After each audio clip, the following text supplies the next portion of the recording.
farol que me guia, é a luz do meu caminho.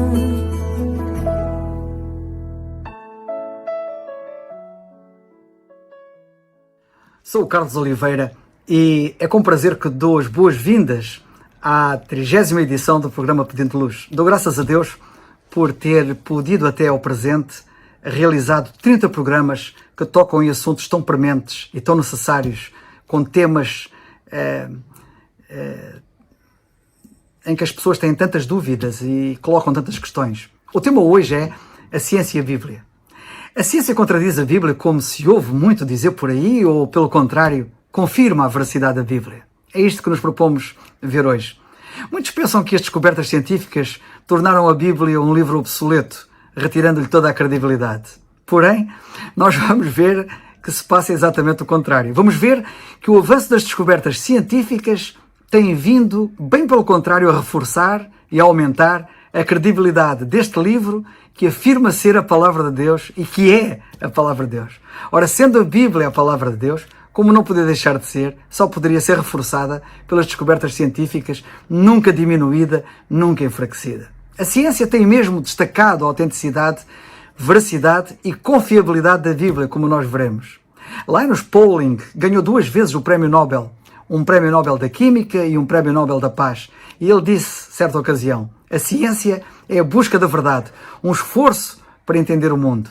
Quando pensamos desta forma, podemos ver que a Bíblia, apesar de não ser um livro científico, pois não é, tem muito a dizer sobre a ciência. Afinal, é um livro sobre a verdade.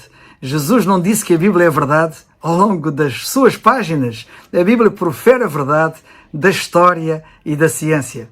Portanto, não penses que a Bíblia se trata de um livro antigo sem significado para o mundo moderno. A Bíblia é um livro atual, o que comprova que ela de facto é divina, é a Palavra de Deus.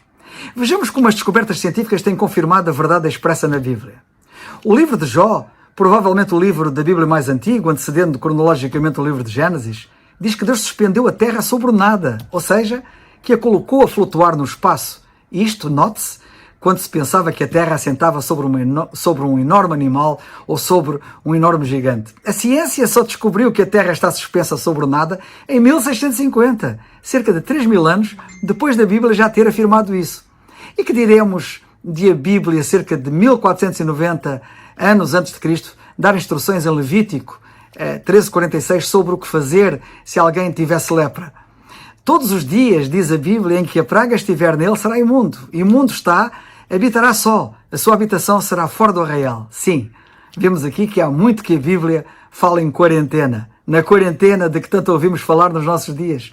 A Bíblia fala na quarentena muito antes da ciência médica ter descoberto a importância do isolamento dos que têm doenças infecciosas. As leis da quarentena só foram implementadas pelo homem moderno depois do século XVII.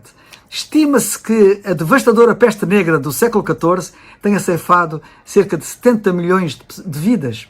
E isto aconteceu porque as autoridades sanitárias de então falharam em separar as pessoas enfermas das saudáveis. Quando famílias completas adoeciam na altura, atribuíam a razão ao ar infectado. Ora, se as instruções sobre a quarentena que a Bíblia preconiza fossem respeitadas e fossem colocadas em prática, teriam sido salvas milhões de vidas, certamente. E que dizer do que a Bíblia refere sobre o lavar com água corrente? A importância de se lavar as mãos com água corrente. Em 1845, o jovem médico de Viena, o Dr. Ignaz Semmelweis, ficou horrorizado com a taxa de mortandade nas mulheres que davam à luz nos hospitais. Cerca de 30% das parturientes, na altura, morria depois de dar à luz. E o Dr. Semmelweis notou que os médicos que examinavam os corpos das grávidas que morriam, depois examinavam as outras grávidas saudáveis sem lavar as mãos. Esta era uma prática normal que eles tinham, porque a presença de doenças microscópicas era desconhecida nessa altura. O Dr. Semmelweis começou então a defender que os médicos lavassem as mãos antes de cada exame que faziam. Quando eles começaram a fazê-lo, a taxa de óbitos passou de 30% para 2%.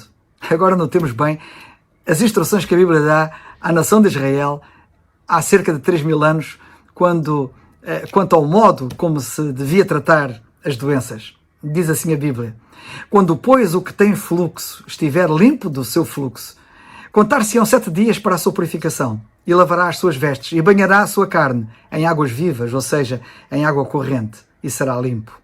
Agora, como bem sabemos, os médicos lavam as mãos em água corrente, mas não foi há muito que as lavavam em água parada, num recipiente de água parada, deixando os germes invisíveis nas suas mãos, o que contribuía para mais infecções.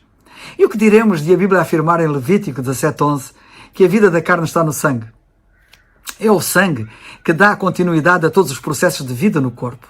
É o sangue que causa o crescimento, constrói novas células, faz crescer os ossos e a carne, armazena a gordura, faz crescer o cabelo, as unhas e a nova pele. É o sangue que alimenta e sustenta todos os órgãos do corpo. Se o suprimento de sangue for cortado, por exemplo, num braço, este começa logo a definhar, a morrer e a apodrecer. É o sangue que repara o corpo e é o sangue que cicatriza as feridas. Só muito recentemente os médicos viram que se pode ver o nosso estado de saúde através do sangue, pois é nele que está a vida. Tirando um pouco de sangue, os médicos podem avaliar a saúde dos nossos rins, do nosso fígado, da tireoide e do coração. O sangue pode revelar doenças como o cancro, a sida, diabetes, anemia, doenças cardíacas e outras. A grande verdade biológica do sangue revelar a nossa saúde só foi descoberta há pouco tempo. Há 120 anos, as pessoas, em vez de receberem, por exemplo, transfusões de sangue, tão necessárias para salvar vidas, extraíam-no do corpo, pensando que o problema estaria no sangue. E então vazavam o sangue das pessoas, e muitas morriam por causa dessa prática. Quando o presidente americano George Washington estava gravemente doente, os médicos sujeitaram-no a um sangramento, pensando que com isso o salvariam. Mas aconteceu o contrário. Retiraram-lhe 40% do volume de sangue do corpo dele, cerca de 2 litros, e apressaram assim a morte dele. Hoje os médicos sabem da importância do sangue e por isso dão transfusões de sangue, não fazem extrações de sangue. Fazemos transfusões de sangue porque o sangue dá vida à carne. Mais de 1000 anos antes de Cristo, a Bíblia já declarava esta verdade biológica que só foi recentemente descoberta, que a vida da carne está de facto no sangue. E que diremos de Isaías 40:22? Que há muito fala no globo da Terra quando todos pensavam que a Terra era plana. Será preciso recordar a história e falar de Galileu a este respeito? Penso que não, de tão conhecido que é o caso. E que diremos do conhecimento bíblico da oceanografia quando os homens eram ignorantes a este respeito? No Salmo 8, versículo 8, vemos como a Bíblia já falava no que os oceanógrafos só descobriram recentemente, a saber, as veredas dos mares. Matthew Murray é considerado o pai da oceanografia. Ele nasceu em 1806 e faleceu em 1873. Um dia ele reparou na Bíblia, nesta expressão, as veredas dos mares, no Salmo 8:8. Uma expressão escrita havia cerca de 1800 anos. Ele comentou na altura que se Deus dizia haver veredas nos mares, ele queria encontrá-las. Ele iria encontrá-las.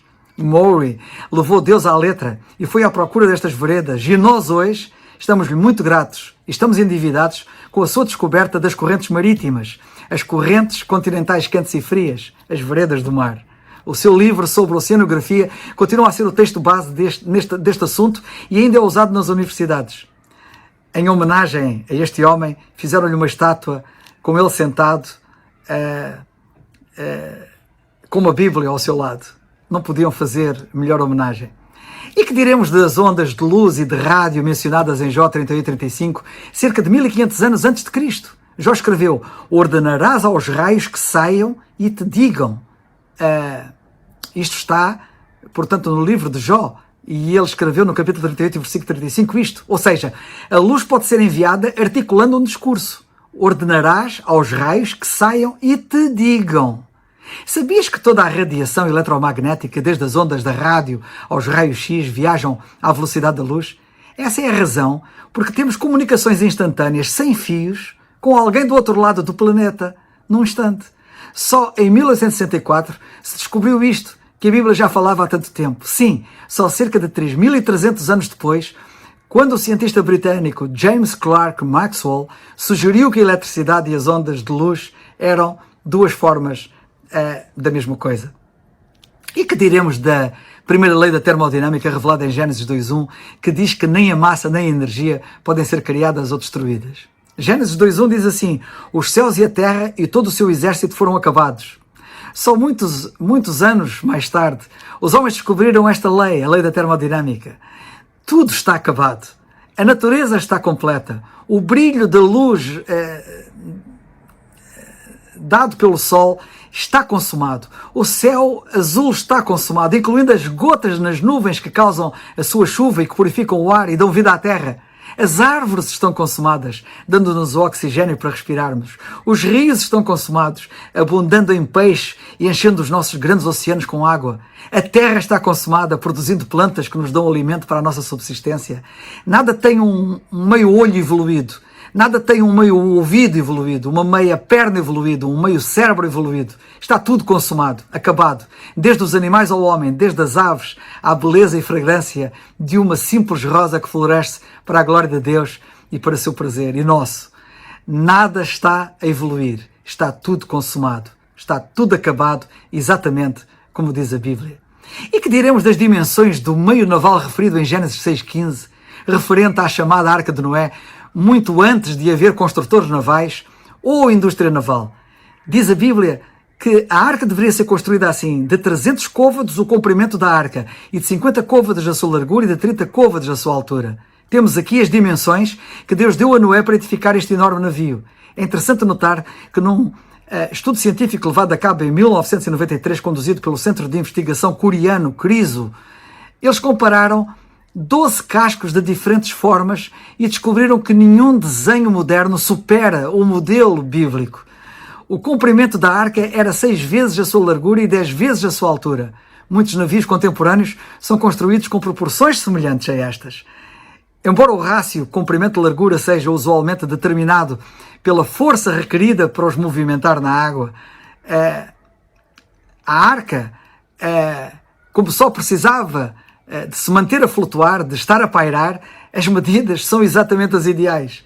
E que diremos dos ataques que a Bíblia sofreu durante séculos e séculos por parte dos céticos e ateus que diziam que ela não merece credibilidade porque fala de um povo que nunca existiu, os hititas. Os hititas, ou heteus, descendentes de Het, bisneto de Noé, filho de Canaã, eram os cananeus, ou eram cananeus. Como temos vindo a constatar, as descobertas científicas só têm vindo provar continuamente que a Bíblia é bem credível, merecendo toda a confiança. A arqueologia veio provar recentemente que a Bíblia tem razão. No fim do século XIX, no início do século XX, a arqueologia descobriu e demonstrou que afinal o povo chamado hititas existiu realmente. E assim, afinal, a Bíblia, que parecia que não merecia credibilidade, afinal, vemos que tem toda a credibilidade. Nós podemos olhar para a ciência e dizer que a Bíblia é admiravelmente científica. Para mostrar ainda mais quão admirável a Bíblia é, o famoso cientista Herbert Spencer, que recebeu todo o tipo de prémios como cientista inovador, foi categórico quando da sua maior conquista. Foi Herbert Spencer que anunciou ao mundo científico que tudo o que existe no universo divide-se em 5 categorias. Disse ele, divide-se em tempo, força, ação, espaço e matéria. Foi isto que ele disse. E ele disse exatamente nesta ordem: tempo, força, ação, espaço e matéria. Fantástico! Que dizer da afirmação de abertura da Bíblia? Que dizer da primeira frase, do primeiro versículo da Bíblia que diz: no princípio Deus criou os céus e a terra. No princípio, isto é tempo. Deus, isto é força. Criou, isto é ação. Os céus, isto é espaço. E a terra, isto é matéria. Herbert descobriu isto sem relacionar a sua descoberta com o primeiro versículo da Bíblia. Espero que tu o faças e farás bem em fazê-lo. A Bíblia merece realmente toda a nossa confiança. Quando a Bíblia afirma ser a palavra de Deus, não estamos perante letra morta. Ela é viva e eficaz, como ela própria diz.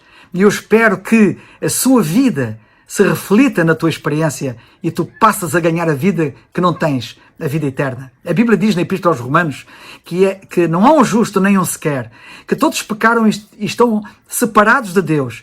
Mas diz também que pela morte do Senhor Jesus Cristo podemos alcançar a reconciliação com Deus. Lemos isto em Romanos 3:10, versículos também 23 e 24, e no capítulo 5, versículos 10 e 11. Nós podemos ser reconciliados com Deus, apesar de separados pelo pecado, desde que creiamos nele e no que ele fez. Já creste no Senhor Jesus Cristo como teu único e suficiente Salvador? A Bíblia diz: crê no Senhor Jesus Cristo e serás salvo. Atos 16:31. É o farol que